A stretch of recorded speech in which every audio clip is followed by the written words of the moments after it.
this deep feeling of unworthiness the moment I hit about 23, 24.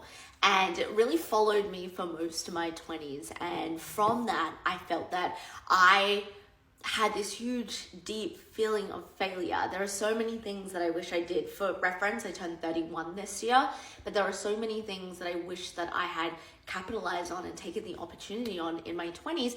Don't live with regrets. Everything happens in perfect divine timing. It happens as it's meant to.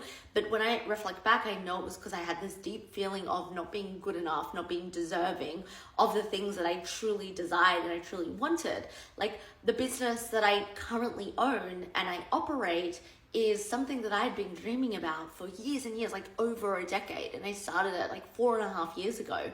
And one of the biggest things to be able to overcome this feeling was, number one, I have spent so much time developing the relationship I have with myself. It's actually quite a theme in most of my client containers that I'm noticing this year, and actually like stemming from the end of last year, is I think a lot of people want to put emphasis into developing their romantic relationship or developing their friendships or their family. But the most important thing, it always comes back to, what is the relationship that you currently have with yourself? What are the things you're doing to yourself? How are you leading yourself?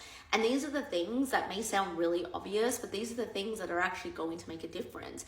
When I got very, very honest with myself at the age of 27, 26 and a half, but when I really started to do the work, and doing the work isn't just consuming personal development books or podcasts or YouTubes or TikToks or Instagram reels.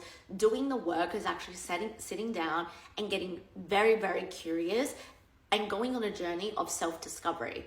And when I got honest with myself about the way that I was treating myself, about the way that I was leading myself, about the way that I was doing decisions, and I would realize this isn't going to get me to these big goals that I have, these big dreams that I had.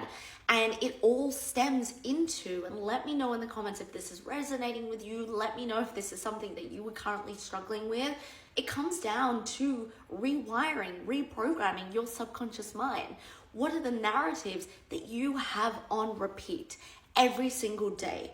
And they're subconscious because we don't even realize it. We filter in things and we operate in a way, and then we think, why am I doing this? Why am I self-sabotaging? Why do I have this fear?